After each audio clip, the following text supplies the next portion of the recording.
Check. 1, 2, 3. The D. Brief. This is the D Brief. Go. Your guide to Detroit. Your guide to Detroit's arts and entertainment scene. This is the D Brief. Hello and welcome to the Debrief for Wednesday, January 23rd, 2019. This is the podcast all about Detroit concerts, comedy, plays, food, drink, and more. I am your co-host. My name is Seth Ressler. And I'm Becky Scarcello. You are the person who is from this area, you know this area, and I don't. Well, you're getting there. I'm getting there. You're learning. You're a quick study. I'm getting better.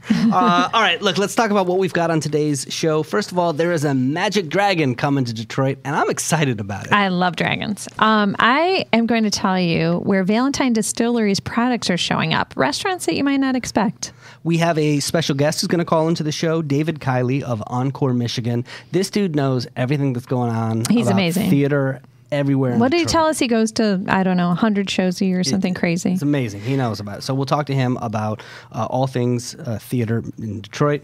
And tomorrow's show, Kate Williams, the chef at Lady of the House, as well as creator of the Candy Bar and a new place that's heading into the Siren Hotel. We'll be talking to her. All right, let's meet our co-host. This is the D. Brief.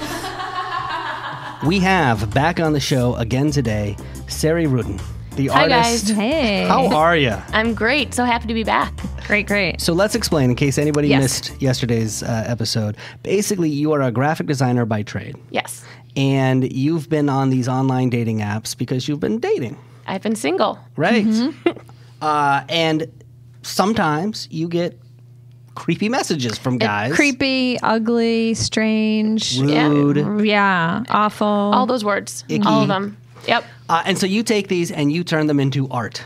Yes. It's the art of online dating is what I've started. Yes. and you 2D prints and stuff. Yeah. So morphing into some 3D projects. Yeah. As you guys just said, it's graphic design is my actual trade. So that's where most of my work began, is more typographic treatments. But as I've been doing this and evolving my work, I've really moved into more of a three-dimensional space using clay, paint, and actually real food items and photographing them, and then kind of messing with them in Photoshop and creating these hyper-realistic images, which gives me a little bit more to work with. 'Cause flat's fine, but I like having more at my disposal when I'm creating my art. Yeah, for not having done that before and just basically teaching yourself that, Yeah. it's amazing. The dripping of the paint. I mean, you're starting to see the ice cream cone that Those were fun. Looks Yeah. like a butt for the Yes. ice, yeah. That does look like a butt. Right? A tasty butt. That tasty butt, yeah. Come on. Well- It's beautiful. I had no idea I had such a talent for molding genitals. Yeah. I did one, and I was like, oh my God, this is I'm good. yeah, This yeah. No, it's sweet. It's sweet. And I don't think I have that gene. You never know till you try. you got to get your hands dirty a little bit, yeah. and then you might find out. So where can people see your stuff? Let's start there. You can see everything on my Etsy shop, which is where you can buy things. It's etsy.com/shop/SareyTales. My website, SareyTales.com. There will be a few pieces in the upcoming Dirty Show, which is at the Russell Industrial Center in Detroit, February 8th through the 16th. I'll be revealing my UDP project there, which I'm very excited for, and one other flat print will be there too. So you got some breaking art pieces. Yes, exactly. That'll be their debut. Yeah, I've been working for about 6 months on it. Nice. This obviously intersects with the national conversation that's happening right now when you look at things like the Me Too movement, or even when you look at the Brett Kavanaugh hearings. Yes. Is that just coincidence? Do you feel like that influences the work? It was a complete coincidence, but the way that it parallel path, it really was a great outlet for me to express my frustration and outrage at the direction that some of our politics is taking. I started Sarey Tales in the fall of 2016, which is literally right when Trump became president or was elected. And it just really kind of, it really influenced a lot of my art in a good way. I think that it was a great way for people to get connected with me. Everyone was going through, the online dating is very niche. Even though there's a lot of people that agree with it or get it, the political aspect of my art is also another way for people to kind of gain entry into this world that I'm trying to create.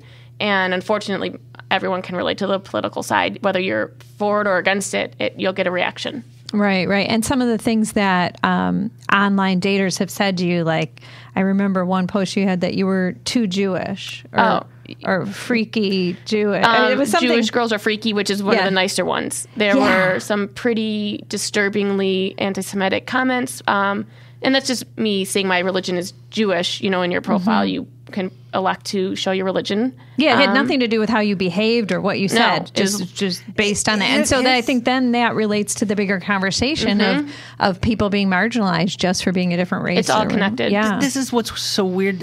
So first of all, I mean, I have to admit that I've been genuinely surprised and taken aback, and maybe I'm just been naive, but by the amount of sort of hatred and this vile stuff that is going on out there. Same here. But I got to tell you, I'm also surprised that it would come out in dating sites. Me too. I think I was very naive of that. You know, it's just another, I mean, think about it, like in tweets, like the stuff comes out, like wherever there's an opportunity, I think, for someone to express their voice, which is our right as Americans, there's an opportunity to hear things that you may not want to hear. So it is maybe seemingly weird that it's on a dating app, but it actually makes complete sense. It's a cross-section of everybody you're going to meet. Like, it's open to everybody, right? Well, and then people are behind their computer screen or their phone screen. And so that's key. Well, the Twitter thing. Yeah. So what I love about your art is you're like, you know what? Would you say that to my face? Or can I hang it on a wall so everybody can see what you just said? And, you know, you're sitting on your phone like it's just going to that one person. But no, you've put it out there. Dude, that's here it is. Kind of not how I rationalize it, but that's how I just kind of say, if you're willing to, you're okay saying this to me, then you don't know me. So that means you must not care if hundreds of other people see it. You don't even know me. So like there's no value to what you're saying, right? It's garbage. It's nothing to do with me. Right. So you don't even take it personally in a way because obviously I don't know you. But some people might. It hurts. Yeah. Because some people might. Like I have a bunch of younger women have reached out to me expressing things in the sense like they're like, I'm happy to see that you are getting these messages too, and it makes me feel less alone. And you know, I want this piece because someone said this to me, and I want to like own a piece of this, like reclaiming that. Right. It's empowering. Yeah. Bring back the power instead of letting the words have the power over you. Exactly. It's amazing. I love what you're doing. And to that end, now, do you take ideas from other people's submissions then at this point? Yeah, I do take submissions. I've been banned from most of the dating apps, and I mean, I assume I know why, but I don't know how other people know why. Wait, because you think they figured out that you're turning it into art? I think that somebody is reporting me, or maybe I'm like on some. I've been banned from Match. I've been banned from Plenty of Fish. I can get on every now and then for like a day. Or if I'm in a different state, I can get on, and then there's like loopholes. But Becky, you need to get on these apps and solicit some creepy tweets. The thing is, I have so much content. I have probably 5,000 screenshots. I don't even know what I'm going to do with them. You probably can't even. I can't make the art fast enough. No, exactly. It is sad, but it's kind of like I smell blood. Like I want new content. Like I just want to get on the apps and like get more. Yeah, which is sick. What are people like today? Hold on, I got to delete some things from my phone. All right, Sarey, we're glad you're here. Thank you. Out and have fun on the show. Thanks. The Debrief, your guide to Detroit's arts and entertainment scene. This is the Debrief. All right, Becky, what's going on in the world of food and drink? Yeah, so restaurants. Did either of you guys work in restaurants? Very briefly, it was a bar on U of M campus, Mitch's. It was not a good experience for me or the patrons. No, it was a 2-week situation. I received no tips except for from my boyfriend at the time. Aww. It was real How bad. about you, Seth? No, I was a lifeguard. No restaurant. So I worked at Olga's Kitchen in Fairlane Mall this summer between high school and college. And I was so sad. Today, as we record this Monday, Olga herself died at age 92, the founder of Olga's Kitchen. I didn't know that there was a real Olga. Oh, yeah. Olga Loizan. So her parents were from Greece, and so she got this idea after visiting Greece to bring that type of sandwich to... Snackers? Straight from Greece? That was in later years. But yeah, just the pita bread with the lamb and beef inside. So she started a tiny Greek sandwich shop in Birmingham. It was in a market in 1970. And so at its peak, the Olga's chain had over 50 locations. Wow. Not just in Michigan either. It was like Florida, New York, expanded, and many were in malls. Wow. Yeah. So her specialty was this bread. Like she developed her own recipe, and that's what made them really awesome. Spinach pie. She did the curly fries before those were ever a thing. So she's pretty revolutionary to think of a woman in 1970 doing this. She was the first woman in her neighborhood to get a loan from the bank, Detroit Bank and Trust. Incredible. Really? Yeah, to start this. So it's changed over the years. She actually sold in 1975 to an investor group, but she remained active. She was known even in recent years to show up at the restaurants and ask people if they were enjoying their food. The company would consult her about new recipes, the snackers and different, the shakes and different things they added over the years. Well, when your name's on the company, you gotta... Yeah. So she was still involved to an extent, but unfortunately, the company went bankrupt because they were so much in malls, and then as malls change and shopping habits change and whatnot. But they're healthy today. There's 26 locations. They decided, you know what, we're really thriving in Michigan. So almost all the locations are in Michigan except for one. So it's now owned by Team Showstack Family Restaurants out of Livonia. They've owned it for the last 3 years. I think this is so awesome. I mean, she just passed away, and they've already launched the Olga Loizan Memorial Foundation. So it's money to provide financial assistance to Michigan's aspiring female entrepreneurs. It's great. So she will live on through that. So rest in peace. She was 92. Detroit Food banks and restaurants. Now, we talked in yesterday's show about the DIA offering free admission to furloughed government workers. So this is pretty neat. A lot of restaurants in town have stepped up to give discounts and free meals even to government workers that aren't getting paychecks.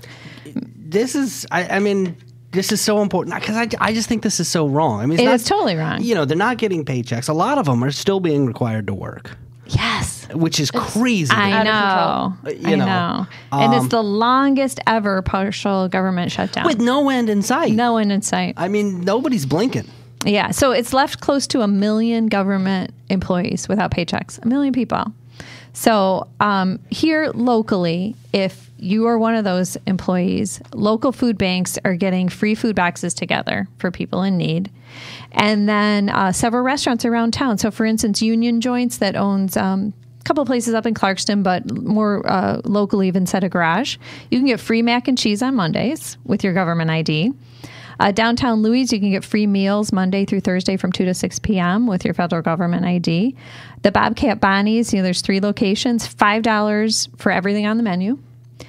The Blue Nile, the Ethiopian restaurant, Ferndale, free meals, and Valentine vodka is half off cocktails, which I thought that's kind of the best one. So here's the thing, though. We're going to have a conversation when this is over, because obviously right now it's just about getting people what they need. But we're going to have a conversation when this is over about these are government jobs. These are supposed to be good jobs that you can live off of. Yes. And these are people who, with good government jobs, are living paycheck to paycheck. Right. And that's a problem. It's appalling. Yeah. Yeah.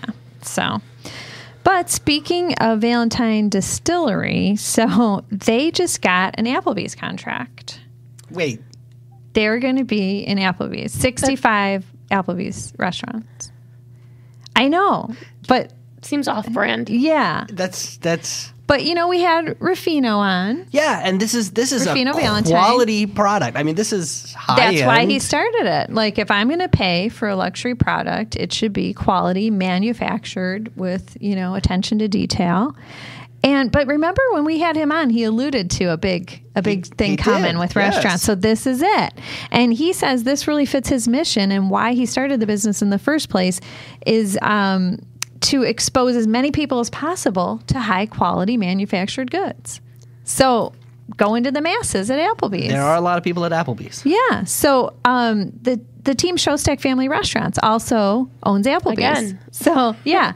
So they own the Olgas, the Del Tacos, the Mod Pizzas, and they own 65 Applebee's in Michigan.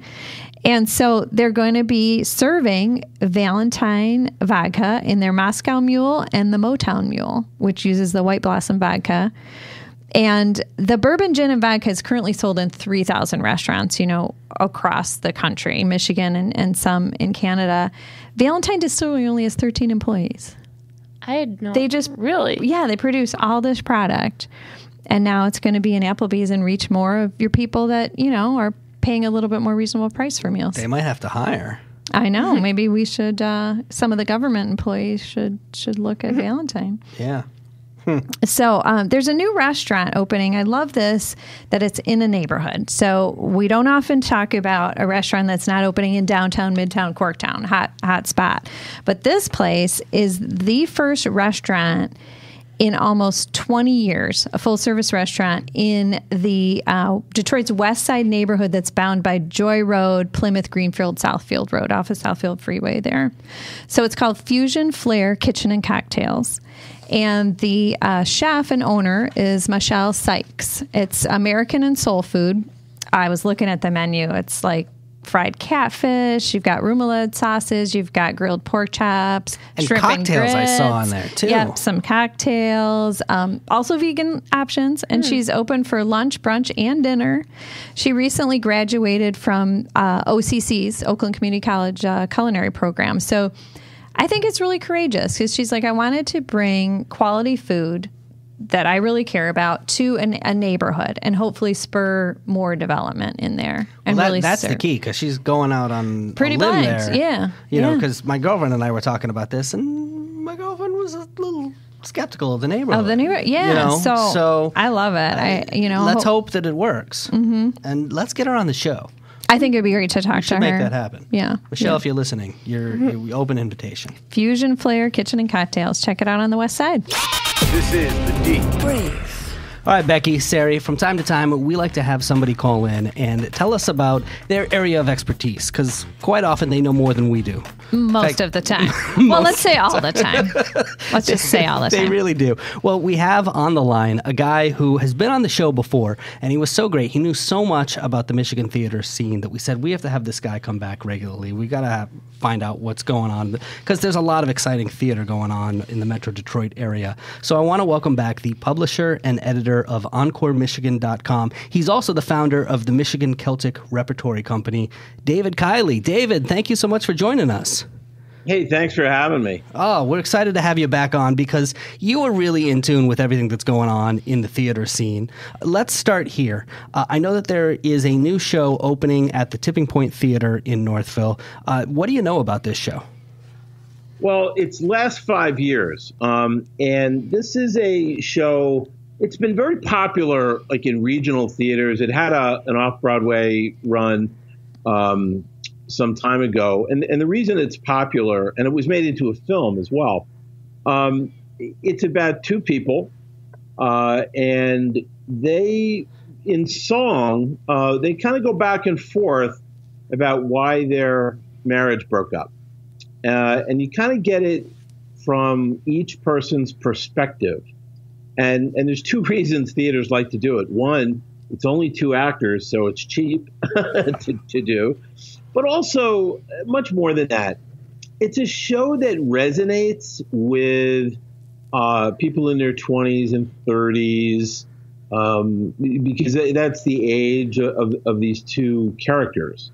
It's a show by Jason Robert Brown, who, some of his other stuff includes The Bridges of Madison County.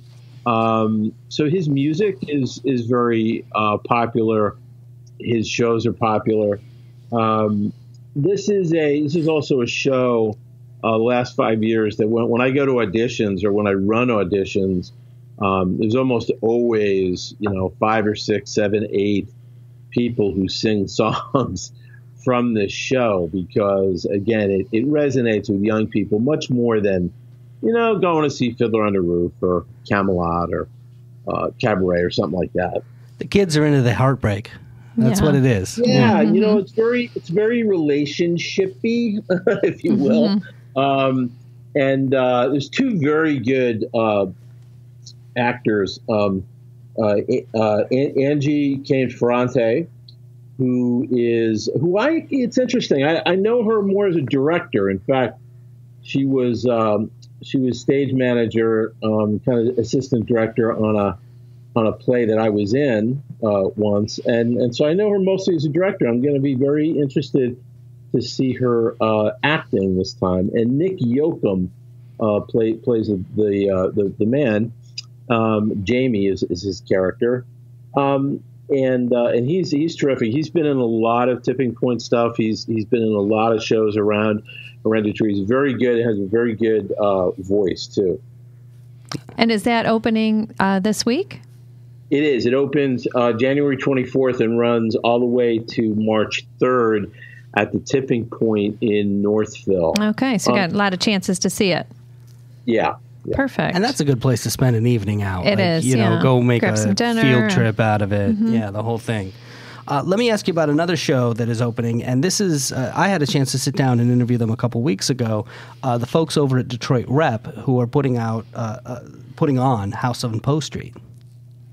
Yeah, this is a really interesting play, and it also speaks to the last 5 years is a show that's been done kind of everywhere, and it's popular.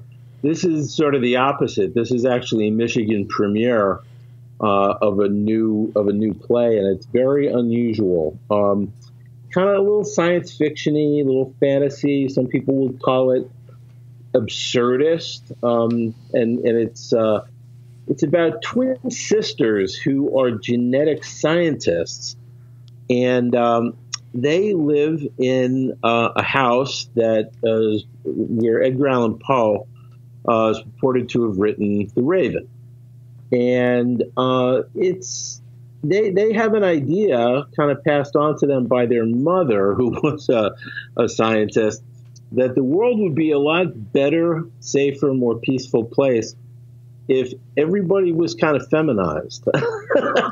And, it's an interesting play and story to come out at this time in our culture and history. You've got, very much, the Me Too movement, the women's movement, which has been given great energy by the Trump phenomenon. And, it's kind of an old joke, right? That if women ran the world, there wouldn't be as many wars. Or I've heard the joke that, if all the women were in charge of the Defense Department, what shape would rockets actually be? Right. And I think it's sort of in this vein. It's a very interesting play, but it also I like it because it really shows off how we have these theaters that are willing to take risks with new risky material. And Detroit Rep constantly takes risks with plays that have messages. David, as you're talking about this, I'm looking at a piece of artwork by Sarey here, which says "Feminists have ruined the world," and it kind of looks like I almost think of Rocky Horror Picture Show when I see this Lips logo. The biting lip. I feel like this might be your kind of play, Sarey. Yeah, it sounds really interesting. I'm liking it. Yeah. So that's it got tried out. It got tried out in Manhattan. Off Broadway. It was kind of workshop there, and this is technically a Michigan premiere. They're kind of billing it as a world premiere, but it did play in New York previously. So. All right, and then the last question we got to ask you, David. We have one of our hometown heroes, one of our guys who's gone on to become a big name. That is Jeff Daniels. Not only is he a big movie star, but he is now in a version of To Kill a Mockingbird. What do you know about it? Well, I saw it. I saw it over the holiday. Took my son. I love this book. I love the story. I love the film with Gregory Peck. I love Jeff Daniels' work. I love Aaron Sorkin's writing. I couldn't really recommend it more. I know that there have been some articles about the show, like in the New Yorker, that were less enthusiastic about what they did. I don't know if you know this, but Harper Lee's estate litigated Sorkin. They had an agreement for him to adapt the book.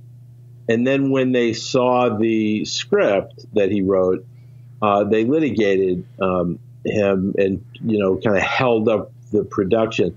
Having seen it, I can understand why they probably did that. I mean, this first major adaptation since she died, and Sorkin is a brilliant writer, brilliant. And, there's a lot of language in the play that is not Harper Lee's.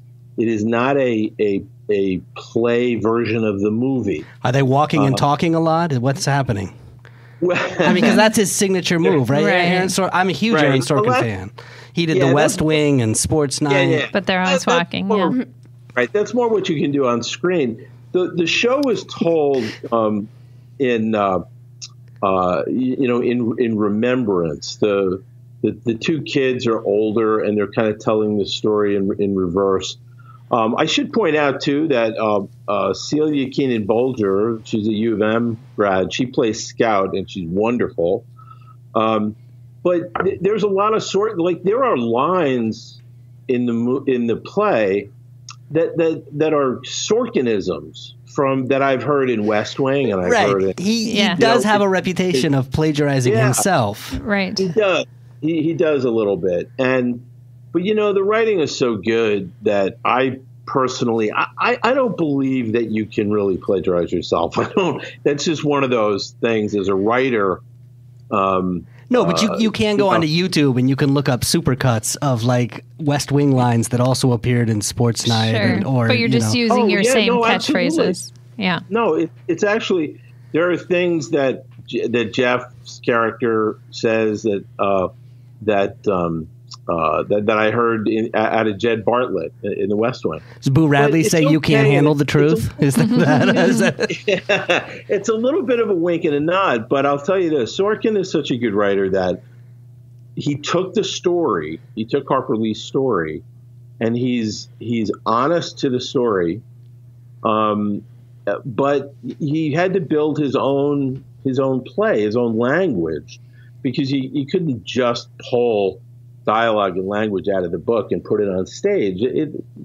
Things don't work that way. So, and Daniels is a really interesting.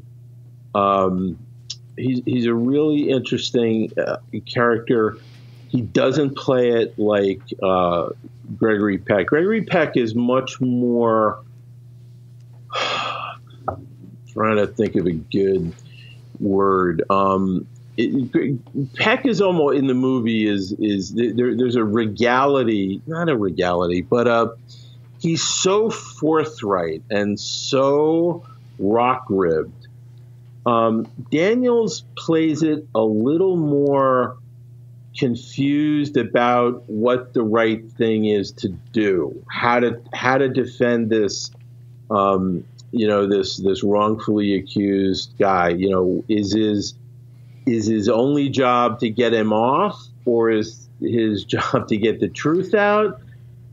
He's juggling a few things in the air, much more so than Gregory Peck did in the movie. But if anybody listening to this, if you're going to New York, try to get a ticket. Yeah, and for the rest of us who are here in Michigan, is there a way for us to see it, or do we have to get on a plane at this point? No, you have to. Well, I don't know that it's not going to tour with Daniels. That's for sure. He's made a 1-year commitment, and that's a lot for an actor like Jeff Daniels to make. That means he can't do anything else for a year. Yeah, that's wild. Wow. Yeah, so he's he's eight shows a week, and I'll tell you, I saw him for a few minutes after the play, and he looked tired. I mean, he puts it all out on stage. Mm-hmm. I would love to see that. Sounds fantastic. Yeah, it really does. Yeah, I don't know if they'll tour it. If they do, they'll have to get another actor. But I can't. I'm not just being biased for the hometown guy. He's very good, and Sorkin's writing is just tremendous. Awesome. Well, look, David, thank you so much for checking in with us. We really appreciate it, and it's great to hear, from somebody who knows what's going on in the Michigan theater scene. And of course, if people want to know more, they should go check out EncoreMichigan.com, which you are the publisher and editor of. And yeah, thanks for checking in with us, man. Thanks for all the scoop. Debrief. Want more? Text the word Detroit to the number 444-999. Becky, let's talk about some of the things that are happening on stages around town. Starting with this. Where were you guys when Tonya Harding basically, had one of her goons club Nancy Kerrigan in the knees? Okay, so you're already making the assumption that she knew about it, but that's a contention. That's a contention. All right, where? Yeah, I remember it vividly because I was working downtown. So it was at Cobo, and I was working right at Fort in Washington, basically. So, it was crazy. It was crazy. I think I might have been studying for my bat mitzvah. That's oh, okay. So I remember it happening, obviously, but because is that like the where were you when JFK was shot in? I mean, not quite like that, but I mean, it was all over the news, like a lot. I think it's like that and like Princess Diana. Yeah, Diana. The O.J. Simpson chase. Yeah, those are all kind of similar. Well, look, that's the last time the U.S. Figure Skating Championships were here in Detroit. Crazy. We're obviously hoping that is not a Please repeat. Don't do that out there, anyone. Yeah. But the U.S. Figure Skating Championships are here at the Little Caesars Arena through Sunday, 6 days, 15 sessions. And yes, it's the first time since the big kneecapping incident. I mean, there's some amazing skaters out of the Detroit area itself. So very cool. I am excited about this. Piff the Magic Dragon is going to be at the Majestic. Do you guys watch America's Got Talent? No, and my first reaction is that it's like weed related. No, it's not. Well, actually, if you've seen it, it very well could be. Okay. I love this guy. He was on America's Got Talent. He was on Penn and Teller, Fool Us. And he's a magician, but he dresses in this really like lame cloth dragon suit. And he's just really, really dry and sarcastic. And he's hilarious. I just came back from Vegas. I was out there for CES. And there's billboards for him everywhere. He's got a residency at the Flamingo Hotel and Casino on the Strip. And he's going to be here Thursday, January 24th. I think that would be a great show to see. Why not? Sounds fun. And then Friday, January 25th, it's a big day. We've been talking about it for a while. Everybody's been waiting. Hamilton tickets go on sale. Mm-hmm. And Detroit's been waiting for this show. I signed up to be the Ticketmaster verified fan. Well, that's how it works, I'm right? Hoping, yeah. So Ticketmaster has this program to try and cut down on bots or scalpers buying tickets and making them unavailable to the public. So Hamilton's going to be at the Detroit Fisher Theater March 12th through April 21st. Tickets go on sale this Friday. You've got to register for the Ticketmaster verified fan program by Wednesday the 23rd. So today. Basically today if you're listening to this podcast. And then you'll get a text message on the 24th, tomorrow, telling you that you can buy tickets on the 25th, which is a lot of hoops. But we're trying to get the scalpers out. Tickets range between $80 and $185, and there's a handful of premium tickets that are $485. And people may think we get all these freebies for doing an amazing podcast, but we do not. No. We'll be in line too. Yes, we would very much like to go with you. And if anyone wants to take us. See this show. Yeah. Look, a couple of comedy notes. Whitney Cummings is going to be at Caesars Windsor on Thursday, the 24th. And Josh Adams, one of the favorites here at the show, Tuesday, the 29th, he is going to be at the Punchline in Southfield. Coming up in just a few minutes, we're going to play Rapid Recommendations. This is the D. Detroit. This is the D. Brave. Becky, any stories catch your attention this week? Yeah, nothing makes me feel just worse than the thought of being imprisoned innocently. Someone that just makes me crazy. That someone would be in prison for doing nothing. So I think, what do we as a society think about what we owe the wrongfully accused? And I know. I mean, where do you even start? How can you even rebuild a life, So Michigan has made some inroads in this. In 2016, Michigan lawmakers passed a wrongful imprisonment compensation act. I mean, 2016. It took a while. Was it happening often enough that if it happens once, exactly, right. There's so much. Once is too much. And so it's an act that says we, as a state, should pay exonerated ex-cons $50,000 a year for each year they were in prison wrongfully. So this has to do with a guy named Richard Phillips. This guy was in prison for 46 years. For murder that he did not commit. Jeez. And there was actually no evidence that he did commit it. So he's the longest serving wrongfully convicted prisoner in U.S. history. Wow. Yeah.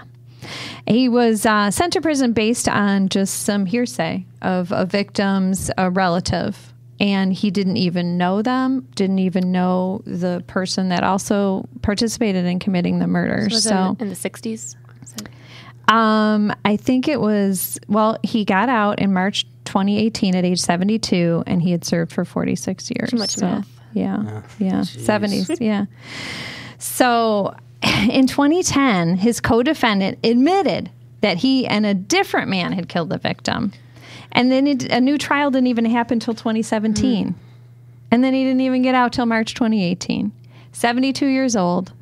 Who's going to hire this guy? He can't just run out and get a job. So this is where this Compensation Act makes a ton of sense. Yeah. So he's basically owed $2.3 million from the state, has not received a dime. Why? What? Exactly. There's so much wrong with this story. And Prosecutor Kim Worthy publicly declared him innocent, wrongfully imprisoned, said, I recommend he gets paid from the fund. It has been caught up in whatever red tape, and the Attorney General, Bill Schuette, previous Attorney General, just has been fighting all the cases. There's others up, that people that should be paid, but he fought almost all the payouts. So maybe things will change because there's a new AG, Dana Nessel. So Richard Phillips is hoping he'll eventually get paid, but for now he needs to feed himself. So the kind of cool thing is, to pass his time in prison, he started painting. He always liked to draw, and so he started doing paintings, mostly watercolors. Over these 46 years, he created over 400 pieces of art. Wow. And now he's going to sell them. And a gallery quickly put together a show. So the Community Art Gallery in Ferndale is currently showing his work. I looked at these pictures online. I haven't been to see it in person. Beautiful work. This guy That's amazing. Is talented. Wide range of subjects, from famous people to musicians to landscapes to florals. Cellmates? No. No. But really cool styles and colors and beautiful work. So on now through February 18th, I hope everybody goes there.